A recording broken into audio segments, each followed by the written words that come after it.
এই পথটা মোটেও সহজ না, তাই না? প্রতিটা গাছের যেন নিজস্ব গল্প আছে। আমরাই তো এই গল্পগুলো। আজ আমরা আবার চলে এলাম সেই নির্জন বাগানে, যে বাগানে আমরা প্রতি বছর একবার হলেও আসি।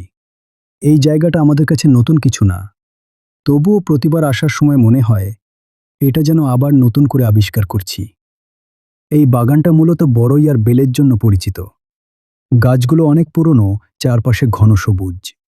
এখানে সহজে কেউ আসে না, রাস্তা নেই বললেই চলে, মোবাইল নেটওয়ার্ক দুর্বল।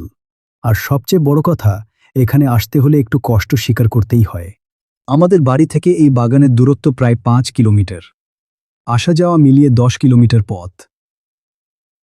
শুনতে খুব বেশি মনে না হলেও এই পথটা মোটেও সহজ না। সবচেয়ে বড় বাধা নদী পার হওয়া।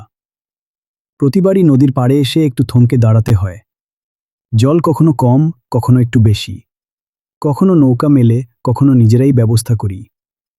নদী পার হওয়ার সময় সবাই একটু চুপচাপ হয়ে যায়, কারণ এই জায়গাটায় ভুল করার সুযোগ নেই। নদী পার হওয়ার পর শুরু হয় কাঁচা পথ। মাঠ, ঝোপঝাড়, কখনো কাদামাটি, আবার কখনো শুকনো মাটিতে ধুলো উড়ে। এই পথে হাঁটতে হাঁটতে শরীর ক্লান্ত হয়ে আসে, কিন্তু মনটা উল্টো হালকা হতে থাকে, কারণ আমরা জানি এই সব কষ্টের শেষে অপেক্ষা করছে সেই পরিচিত বাগান। বাগানে ঢুকতেই চারপাশটা বদলে যায়। শহরের কোলাহল নেই, কোনো হর্নের শব্দ নেই, শুধু পাখির ডাক আর পাতার মৃদু নড়াচড়া। বড়ই আর বেলগাছগুলো আমাদের চেনা। কিছু গাছের নিচে আগেও বসেছি, কিছু ডালে আগেও ফল পেড়েছি। এগুলো শুধু গাছ না, এগুলো আমাদের স্মৃতির অংশ। সবাই মিলে গাছের দিকে তাকাই, কোথায় বড়ই বেশি, কোথায় বেল পাকা। কেউ গাছে ওঠে, আহা কি শান্তি। কেউ নিচে দাঁড়িয়ে ফল ধরে। হাসি ঠাট্টা চলে, কিন্তু কোনো তাড়াহুড়ো নেই। এই জায়গাটার সবচেয়ে ভালো দিক হলো এখানে সময় ধীরে চলে।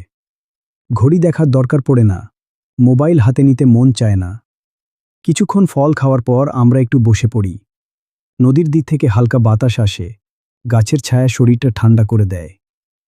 এই সময়টা খুব সাধারণ, কিন্তু খুব মূল্যবান। প্রতি বছরই আমরা এখানে আসি, হয়তো ভবিষ্যতেও আসব।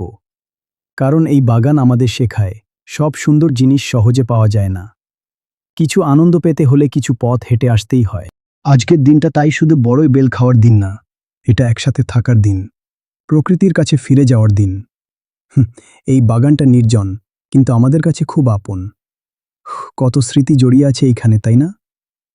প্রতিটা গাছের যেন নিজস্ব গল্প আছে। আমরাই তো এই গল্পগুলোর অংশ।